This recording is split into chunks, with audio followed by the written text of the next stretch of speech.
Media సోదరులకు, electronic print media సోదరులకు నమస్కారం.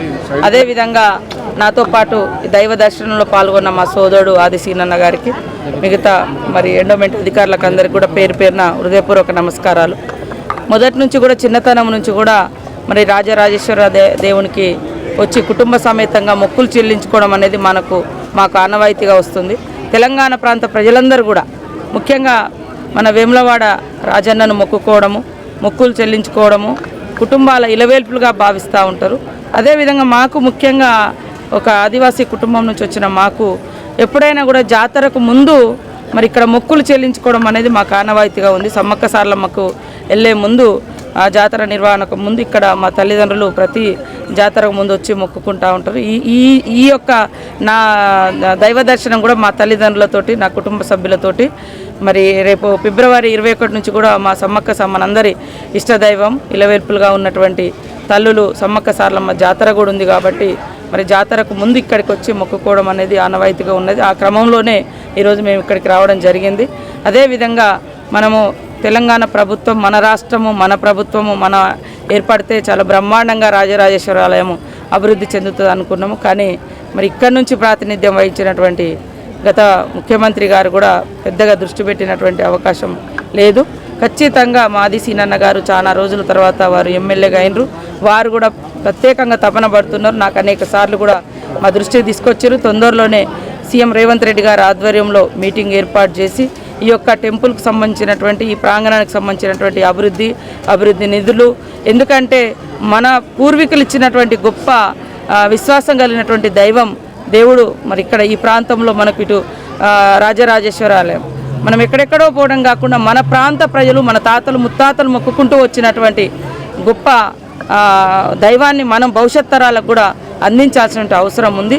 ఖచ్చితంగా ఒక్కొక్క ప్రాంతంలో ఒక్కొక్క దేవుడు విశిష్టత ఉంటుంది. కానీ కొంతమంది ఏం చేస్తున్నారంటే ఈ దేవుడినే మొక్కాలి, ఇదే చేయాలి, అట్లాంటిది కాదు కదా. ఇప్పుడు నేను పోతే ములుగు ప్రాంతంలో ప్రతి ఇంట్లో సమ్మక్క సారక్క ఉంటుంది. ఇటు వస్తే ప్రతి ఇంట్లో ఉంటారు. రాష్ట్రం అంతా కూడా ఇక్కడ మొక్కుతారు, అటు వచ్చి మొక్కుతారు. కాబట్టి ఈ విధానాన్ని కొంతమంది ధ్వంసం చేసే ప్రయత్నం చేస్తున్నారు. అట్లా కాదు.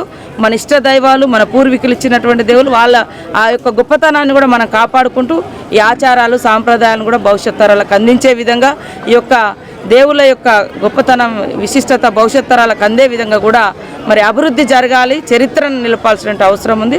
తొందరలోనే సీనన్న అధ్యక్షతన సీఎం గారు తొందరలోనే మీటింగ్ ఏర్పాటు చేసి ఈ కార్యక్రమాలన్నీ కూడా సమీక్షించి భవిష్యత్తులో ఇక్కడ కావాల్సినటువంటి అభివృద్ధి కార్యక్రమాలకు కూడా నిధులు ఇవ్వడం జరుగుతుంది. నిన్నటి రోజున ఎమ్మెల్యే కేటీఆర్, సీఎం అంటే మాజీ సీఎం కుమారుడు కేటీఆర్ కరీంనగర్లో మాట్లాడుతూ త్వరలోనే కేసీఆర్ మళ్ళీ ముఖ్యమంత్రి చేస్తామని చెప్పేసి ఆయన బహిరంగంగానే ఒక స్టేట్మెంట్ రిలీజ్ చేశారు. దానిపైన మీ కామెంట్? విధ్వంసపు రాజకీయాలకు వాళ్ళు పాల్పడుతున్నారు. ధ్వంసపు రాజకీయాలు.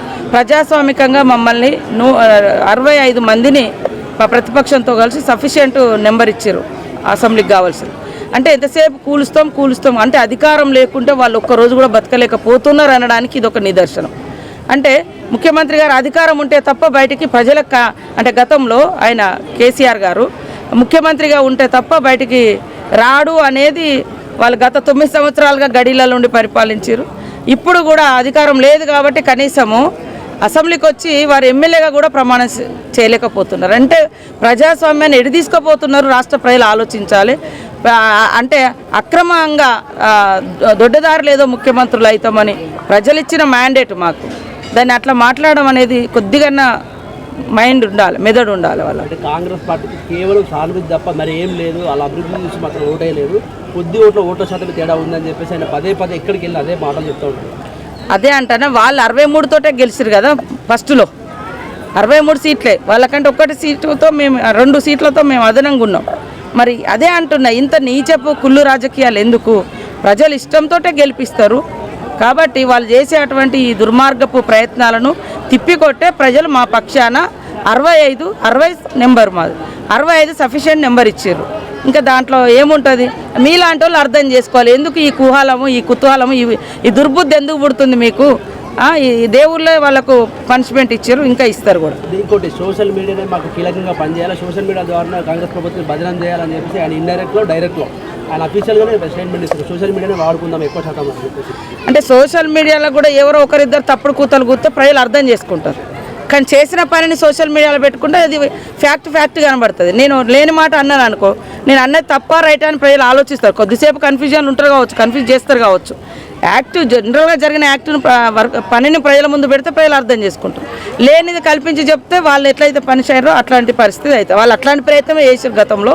ఇప్పుడు కూడా వాళ్ళు ఏదో చేయాలనుకుంటారు. ఎందుకంత 5 సంవత్సరాలకు అవకాశం ఇచ్చిర్రు, మీరేం కష్టపడ్డరని, మరి ఏం చేశారని. బిల్లులు, ఇప్పుడు బిల్లుల గురించి అడిగిన 1000 బిల్లులు పెండింగ్లో పెట్టిర్రు.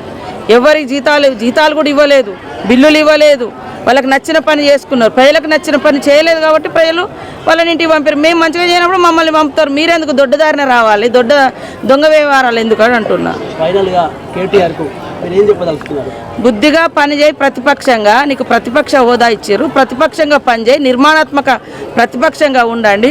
ప్రజలు మీ ప్రతిపక్ష పాత్రను హర్షించినప్పుడు మీకు ఎప్పుడైనా అవకాశం వచ్చినప్పుడు స్ట్రేట్ ఫార్వర్డ్గా ప్రజాస్వామికయుతంగా రావాలి తప్ప దొడ్డిదారిన ప్రభుత్వాలను కూల్చే కుట్రలు మానుకోండి అని చెప్తున్నాను. తప్పకుండా చేస్తాము, ఒక్కొక్కటి చేస్తున్నాము. మేము ప్రభుత్వం వచ్చిన కాంచి ప్రజా సంక్షేమం కోసమే పాటుపడుతున్నాం. ఎక్కడ కూడా మా సొంత కట్టడాల కోసమో, సొంత వెహికల్ల కోసమో, సొంత వాటి కోసం రూపాయి కూడా మా సొంత అవసరాల కోసం ఇష్టానుసారంగా ఖర్చు పెట్టలే. వారు లక్షల కోట్ల అప్పులు తెచ్చి తమకు ఇష్టమున్న కట్టడాలు, ఇష్టమున్న జీవితాన్ని గత ప్రభుత్వం అనుభవించింది. మా సీఎం గారు కూడా అట్లాంటిది లేదు, మేమెవరం కూడా అట్లా చేయడం లేదు. ఉన్నదంతా కూడా ప్రజలకు ఇవ్వడానికే, ప్రజలకు దగ్గరికి రావడానికి. ఒక్క బస్సు, ఉచిత బస్సు పెడితే ఎంత కడుపు మండుతుందో వాళ్ళకి తెలుసు. ఆటో వాళ్ళని రెచ్చగొట్టుడు, ఆటో వాళ్ళకు కూడా చెప్పిన వాళ్ళనేం. ఇప్పుడు ఈ గల్లీలలో ఆటోలు తిరగడానికి బస్సు అయితే అడ్డం కాదు కదా. ఇప్పుడు ఇక్కడ నుంచి ఒక హైదరాబాద్ పోవాలి, కరీంనగర్ పోవాలి, వరంగల్ పోవాలంటే ఒక ఉచిత బస్సు అనేది ప్రతి ఇంట్లో ఒక మహిళ ఉంటుంది, పిల్లలు ఉంటారు, ఎక్కడెక్కడ. దాన్నే ఓర్వలేకపోతున్నారు. మా ప్రభుత్వము తీసుకున్నటువంటి గుడ్ స్టెప్స్, మంచి నిర్ణయాలు ఏవైతున్నాయో వాటిని సహించలేక రకరకాలుగా మాట్లాడుతున్నారు. కాబట్టి రేపటి ఎంపీ ఎన్నికలలో కూడా వాళ్ళు అక్కడ వచ్చే అవకాశం లేదు, ఎట్లా గవర్నమెంట్ ఇక్కడ కూడా లేదు. కాబట్టి ఏదేదో రకరకాల మాటలు మాట్లాడుతున్నారు. ఒక్కటక్క ఫైనల్గా 10 ఏళ్ళు బీఆర్ఎస్ పార్టీ అధికారంలో ఉంది, రాజన్న ఆలయం ఎంతో వివక్షకు గురైంది. బీజేపీ అధికారంలో ఉంది, ₹1 కూడా దీనికి కేటాయించలేదు. అంటే నువ్వు చేయ అభివృద్ధి, నువ్వు చేయని చెప్పి ఇద్దరి మధ్య రాజన్న ఆలయం మాత్రం వివక్షకు గురైంది, డెవలప్ కాలేదు. ఇప్పుడు మీ ప్రభుత్వం వచ్చింది, మీరు ఎట్లా చేయబోతున్నారు? తప్పకుండా మా సీనియర్ ఇంతకుముందే నాతో మాట్లాడిండు. సీఎం గారి దృష్టికి తీసుకుపోయి సీఎం గారు చైర్మన్గా గతంలో పెట్టారు కానీ ఏం చేయలేదు. మరి కేసీఆర్ గారు ఈ సొంత జిల్లా అని చెప్పుకుంటారు, ఇక్కడే మా పుట్టుకలు అని చెప్పుకుంటారు, అన్నీ చెప్పుకున్నారు. ఈ సెంటిమెంట్ని వాడుకున్నారు, అన్నీ చేసుకున్నారు. 2 సార్లు అధికారానికి వచ్చారు. 2 సార్లు వచ్చినా ఇంకేదో వాళ్ళు త్యాగాలు చేసిండ్రు, మాకేదో అధికారం పోయిందంటే ఈ రాష్ట్రంలో తెలంగాణ కోసం ప్రతి ఒక్క బిడ్డ పోరాటం చేసిండు. తల్లి సోనియమ్మ తెలంగాణ ఇచ్చి కాంగ్రెస్ పార్టీ అక్కడ ఇక్కడ లాస్ అయింది 10 ఏళ్ళు, మీకు తెలుసు. అయినా కూడా ప్రజల యొక్క ఆకాంక్ష నెరవేర్చాలని నెరవేర్చింది. 10 ఏళ్ళు అధికారంలో ఉన్నారు. ఎక్కడి నుంచో వేరే దేశాల్లో బతికి 2 ముచ్చట్లు ఇంగ్లీష్ మాటలు నేర్చుకొని వచ్చి అదే మన లాంగ్వేజ్ లాగా కూడా చెప్పుకొని ఏదో గొప్పగా బతుకుతుంది. మరి అంత గొప్పగా చేస్తే ఈ ఊళ్ళకి ఏమొచ్చింది, రైతులకు ఏం ఒరిగింది, ఇక్కడ దేవుడికి ఏమి ఇచ్చిర్రు, ఏం చేయలే. అదే సోషల్ మీడియాను వాళ్ళు చేయని పనులు చేసినట్టుగా అభూతంగా ప్రచారం చేసుకున్నారు. అది ఎవరు నమ్మరు. చేసిన పనినే ప్రజలు నమ్ముతారు.